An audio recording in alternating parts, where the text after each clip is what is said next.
dear listeners. Welcome to the latest episode of Extra Extra. You know what it's all about. It's all about whiskey. Yeah, thank you.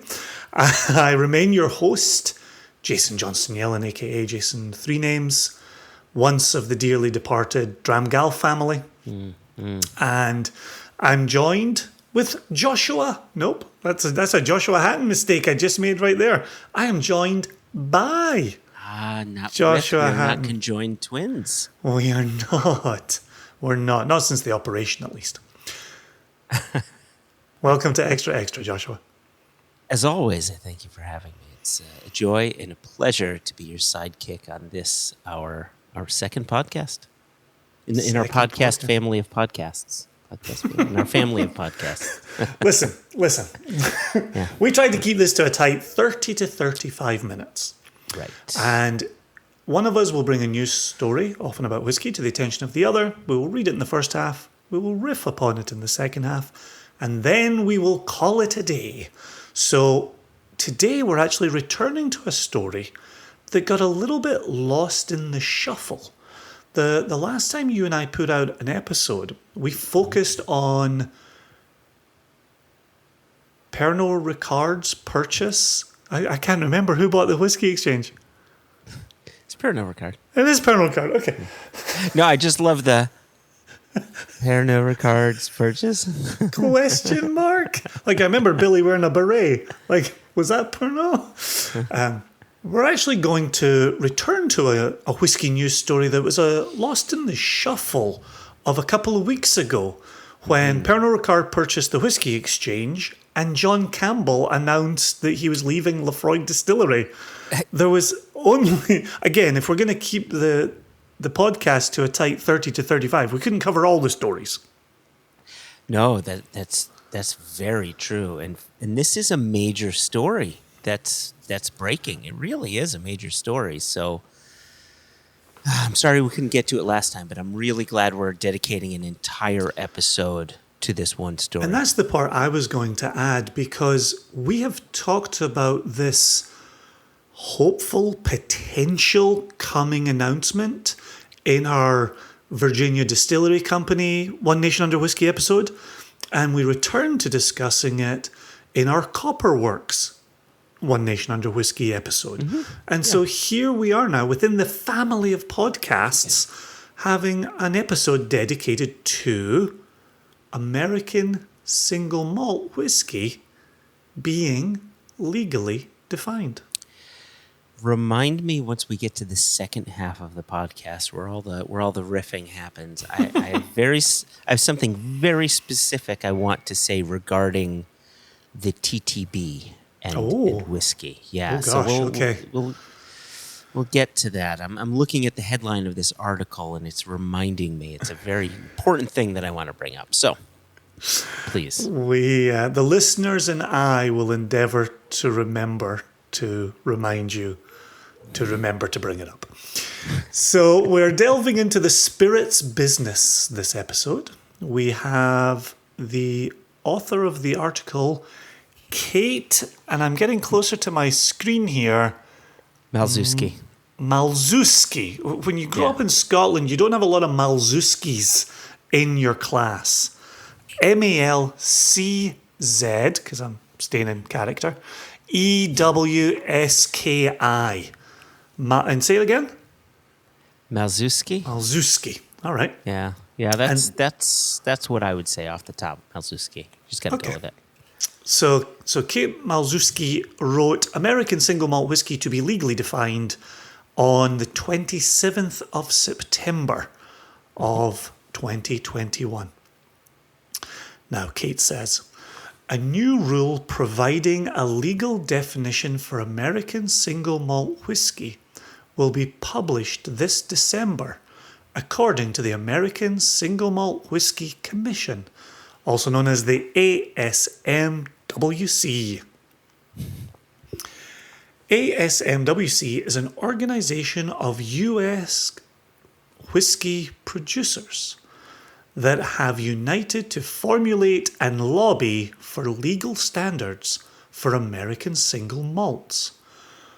While many producers use the term American single malt whiskey on their labels, there is not yet any formal, legally enforced definition for the category. And I know what your later point about the TTB is going to be. It may not be what you think it is. But we'll see. We'll see.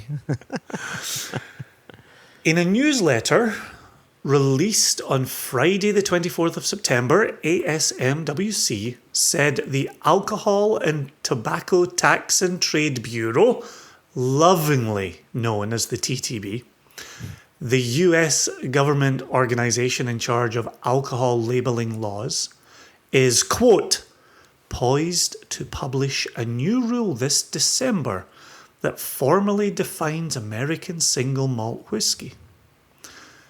The statement continued, quote, we have been in regular contact with the TTB and are very optimistic that our proposed definition will be reflected in the rule that they ultimately publish, and B, quick aside, I wonder if when Kate was writing this, her autocorrect wanted to change the B in parentheses to an emoji wearing sunglasses. Yeah, that happens to me all the time. But I think that's a capital B with a right-hand parenthetical icon.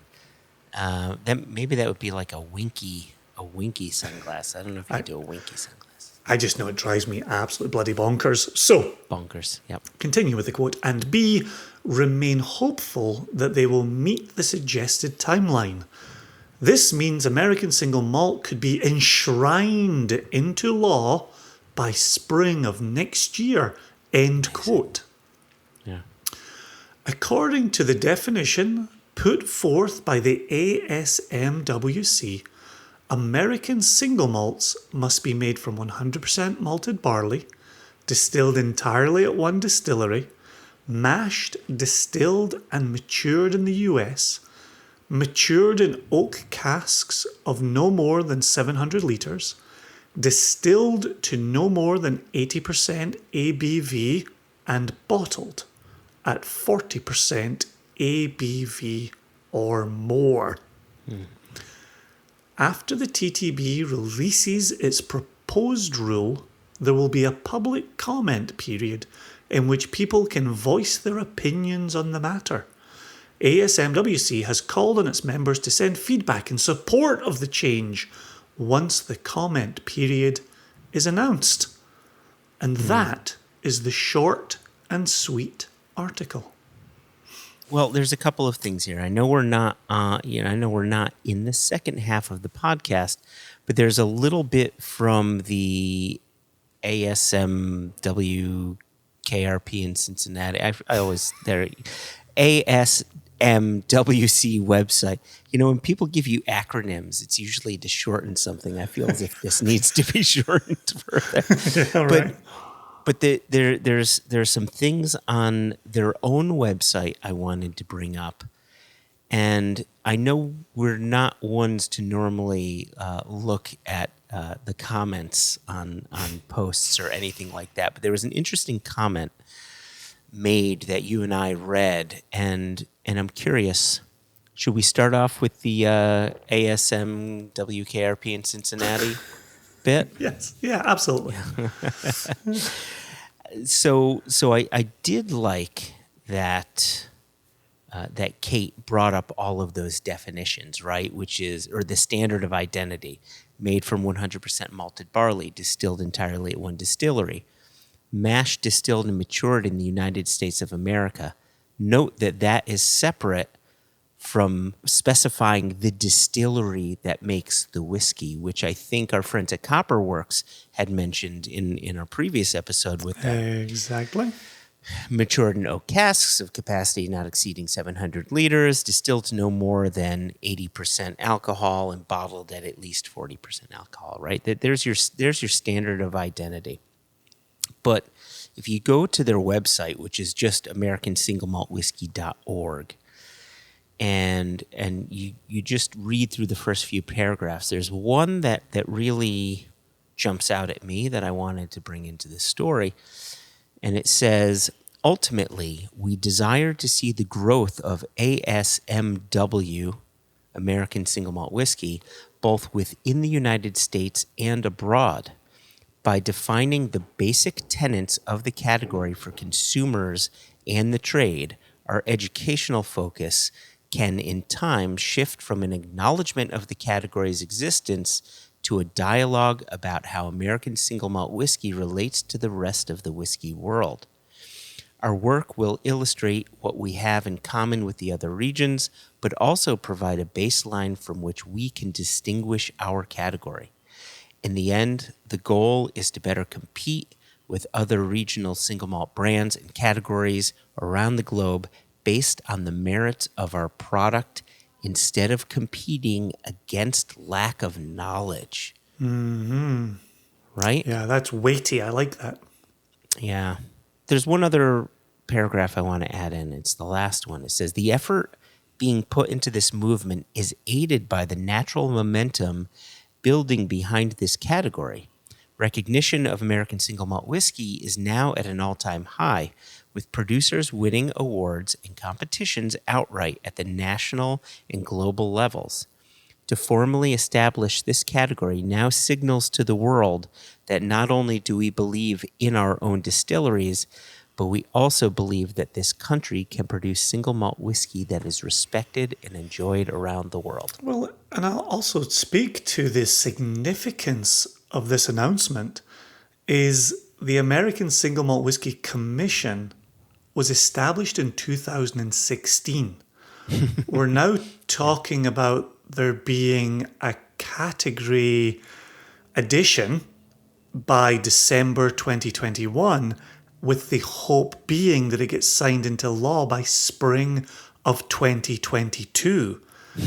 That's a 6-year journey to get American single malt whiskey established as a category. That's remarkable. It's remarkable, and think too about not just the amount of time it took, but the number of players it took to finally get this decision through to the TTB.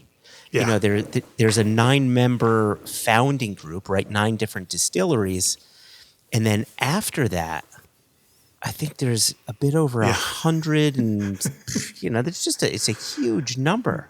Yeah. So it's all of these businesses reaching out to the TTB saying, this is what we're trying to do, and this is why and how we're trying to do it. And imagine just taking 6 years for the TTB to finally relent and say, okay, we hear you. Yeah. So just after what you said there about the malt, right? The barley, the established system Yeah, here. 100% malted barley. Yep. Right?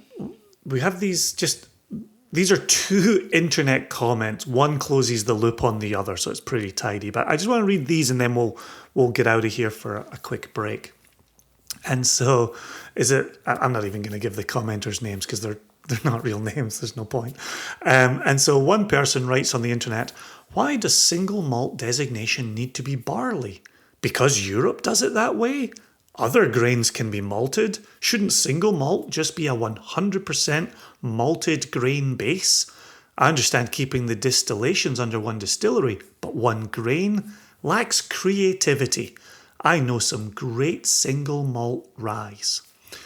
And then the response here and the reason we're including this seemed pretty tight with an excellent closing sentence.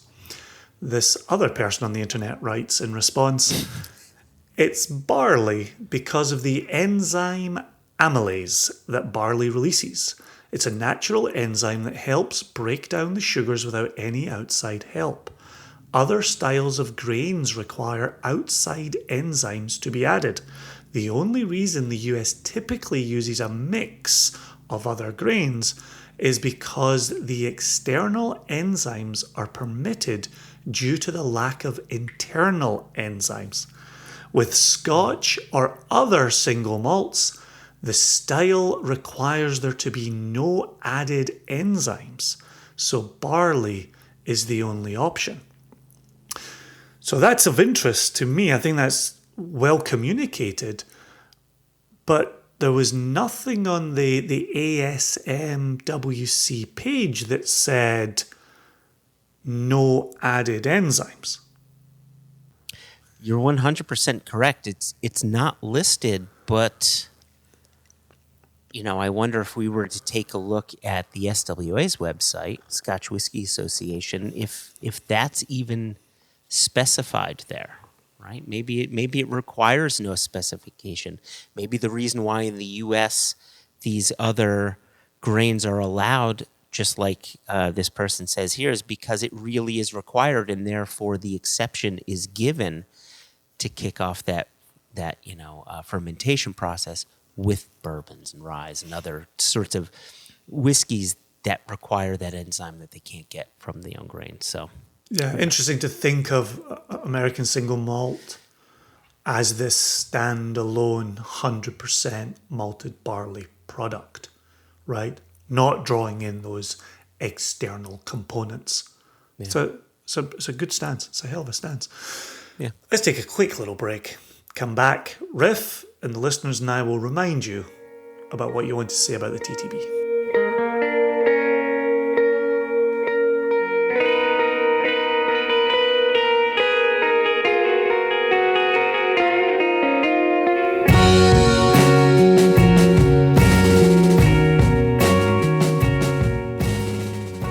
The listeners and I are ready to hear what you have to say about the TTB and the designation of American single malt whiskey. The thing that struck me when reading this article was simply the title. And the title says American single malt whiskey to be legally defined. However, it says American single malt whiskey with an E. And if you go to the TTB's website and you look at every single category of whiskey, be it bourbon whiskey, rye whiskey, single malt whiskey, etc., even Irish whiskey, the TTB lists whiskey without the E. Mm-hmm. And just in the end, it doesn't matter. Right? It really does not matter, but it will be interesting once these new rules are put into place, are codified, to go to the TTB and to see if it was listed with the E or without the E. Yeah, I think that is quite interesting. The ASMWC website itself spells whiskey with an E. Mm-hmm. And so, like you say, it'll be interesting to see if that continues or if the TTB stays with their own internal and they drop the E. You are correct that I didn't guess that that's the angle you were going for. I thought what might have struck you was the headline has American single malt whiskey all on the same line. That was my second thing. And we know from submitting labels that there's been an ongoing workaround with this lack of a legally defined category. Would you like to speak to that since you're the man in charge of label approval? Yeah. Well, I can tell you for our Virginia distillery company, Cask, which we've talked about with our episode with Amanda Beckwith, mm-hmm. When we submitted our label to the TTB, the title says Single Malt American Whiskey. However, one line says single malt and the next line says American Whiskey. So TTB really looks at its information line by line, and they don't really connect the two together. Another example, which I'll just use Westland as the example, but on their bottles it says one line American single malt, second line whiskey. Yep. Yeah, I'm looking at them on my shelf right now. Yeah. And so now once these rules go into place, they can have on one line American single malt whiskey or single malt American whiskey, which, if I had my druthers, I would like the term single malt American whiskey because I think the way it's set up, that term, single malt blank whiskey, allows you to just interchange whatever country that single malt is coming from.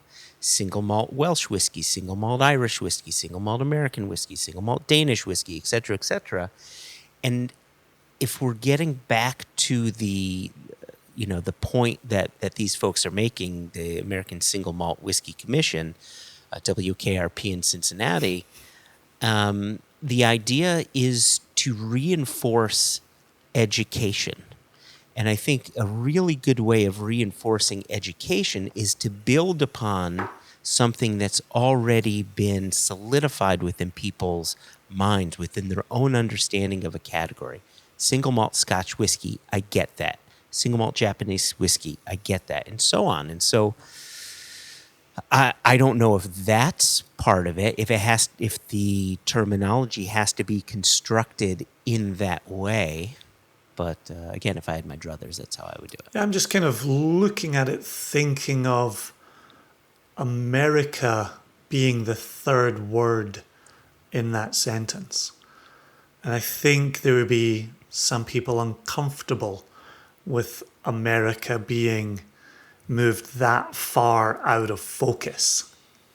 Listen, you're not wrong. We Americans like America. We like America a lot, and we want America first. And so I get that. You know me, I'm a global community kind of guy while loving my country. But I definitely see your point, right? I see your point. I could picture certain people, or a good number of people, wanting for that category to be American single malt whiskey, right? Just the consortium in and of itself is the American Single Malt Whiskey. Is it consortium? Coven? Council? Cult? Council. Yeah. No, it's commission. Commission, yeah. So American Single Malt Whiskey Commission. So my guess is that's likely how it will be registered, and so that'll be interesting. Sorry, I'm just looking at labels right now and all the various ways of stating what is in the bottle. Here's my question for you on behalf of our non-American listeners. Mm-hmm. What does it mean for a category to not be defined? And to tie this with what you were saying a moment ago, where you could have American single malt on one line, mm-hmm. but then the word whiskey on another line. As far as the TTB is concerned, is whiskey the catch-all category? And then there are rules and regulations that define subcategories.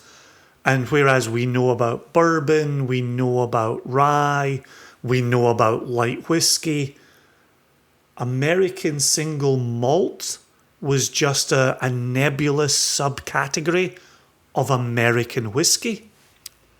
Yes, yeah, correct. It was a subcategory, but it was sort of an unusual category. So you've got single malt, that's one thing. And then you've got malt whiskey, which is another thing. So there are actually two categories, subcategories beneath that whiskey moniker as it relates to whiskey from malt. So single malt was typically whiskey made at a distillery from 100% barley, but then the malt whiskey category can have other grains, but like bourbon, where you have to have at least 51% corn, in malt whiskey you have to have at least 51% malt, and then you can throw in rye or corn or anything else you want, right? Mm-hmm. Just like with wheated whiskey, right? Wheat whiskey would have to be 51% wheat minimum, and then add to that. And so what this is doing, I don't think it's necessary. Well, I could be wrong here. So what I'll say is it'll be interesting to see if an American single malt whiskey category overtakes the malt whiskey category, or gets that category removed, so there isn't any confusion as to the amount of barley that needs to be in the overall mash bill. So I understand that may not have directly answered your question, but I think It added a bit more flesh to the overall conversation. Well, and to be honest, as soon as you started talking about malt, I was thinking of our blended malts out of Scotland, right? And the TTB approves blended malt on a label. I hadn't even started thinking about malt as a mash bill within its own category, right? And so I like what you said there about single malt and whether it will overtake or subsume or affect the malt whiskey category. Yeah, it'll be really interesting. Yeah, so given what we said with Jason and Jeff at Copperworks, given what we've talked about, for a long time with Steve and Matt at Westland, and given what I just spoke to Amanda here in Virginia about, I feel like in this episode we're having a difficult time communicating just how exciting this news is and just how important this is. Like, I feel like because we're not in the American single malt whiskey business day in and day out, we're kind of like, yeah, that's good. Yeah, I'm glad this has come about, and I'm glad their 6-year journey will reap fruit here. But when we speak to each of those individuals who have distilleries that are dedicated to the 100% production of single malt whiskey, this is huge. There's no bigger news for them. There really isn't. And speaking of big news, I think one really large component to this is their specification with the cask. That, currently the malt whiskey category says the whiskey must be matured into a new charred oak cask. And this is one of the reasons why our labels say single malt next line American whiskey, or Westland's labels or Copperworks labels would say American single malt next line whiskey. So when you put it all on one line, the TTB wants to view it as within the malt whiskey category, and within the malt whiskey category, you have that new charred oak stipulation. So this is breaking outside of that, which is wonderful for a few reasons. A, it allows producers to broaden the flavors that they can achieve because they won't be boxed in by a new charred oak cask. So that allows them to tell the American single malt whiskey story to American consumers using potentially the lens of single malt Scotch whiskey to show those comparisons and how they align. And then further, when we're talking about American single malt whiskey to the public outside of the U.S., now we have something that we can firmly put our feet upon, put our flag upon, and say, no. We are doing what the rest of the single malt whiskey producing countries and distilleries are doing. However, there are some differences, and we'll all grow with that. But at least we have that baseline that we could say we're all starting on an even playing field as far as the public's understanding of what single malt whiskey is. Yeah. Mm-hmm. Which I think as we go through this conversation, I think we get to demonstrate the uncertainties around the category. Like you and I just said a moment ago here about malt based on mash bill and malt based on blends coming out of Scotland, right? Yeah. Like if the ASMWC wants to stand by what they say on their website about education and knowledge, having this dedicated category is the beginning of establishing that. And I really like what you say about taking that overseas, right? We've got it figured out here in America. We're producing gangbusters here in America. Now let us go around the world talking about American single malt whiskey producers. That's very cool indeed. And just like you and I have talked in One Nation Under Whiskey about the rise of Australian distillers and New Zealand distillers and what they're producing and the rules, under which they're operating. It's great to see that for our single malt producers here in America. Yep.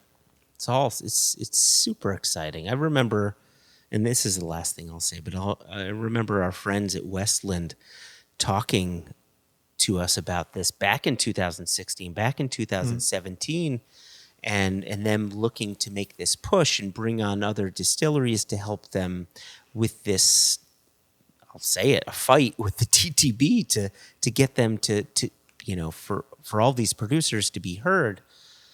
And it just amazes me, again, back to the timeline that you gave us, it just amazes me that this is a 6-year process that had 150-ish plus or minus distilleries to band together to say we've got to do this, and they're not wrong.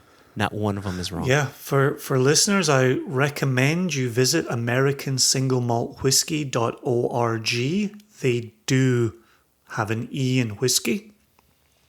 If you'd like to reach out to Joshua and I, you can use questions at onenationunderwhiskey.com, and we do not have an E in whiskey. But it is always lovely hearing from you, so please don't hesitate to use it. I'm really pleased we got an opportunity to circle back on this story and give it an extra episode. I appreciate your input, Joshua, and what you've had to say here.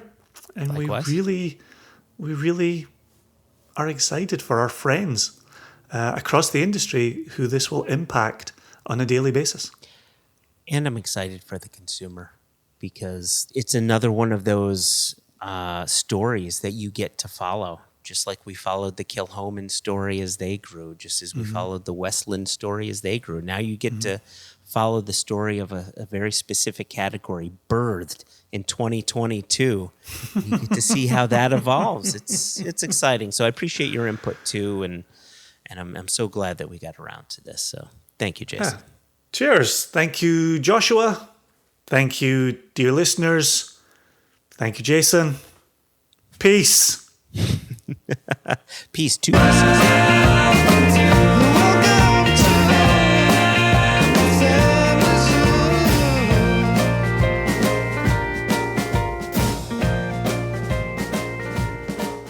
Joshua.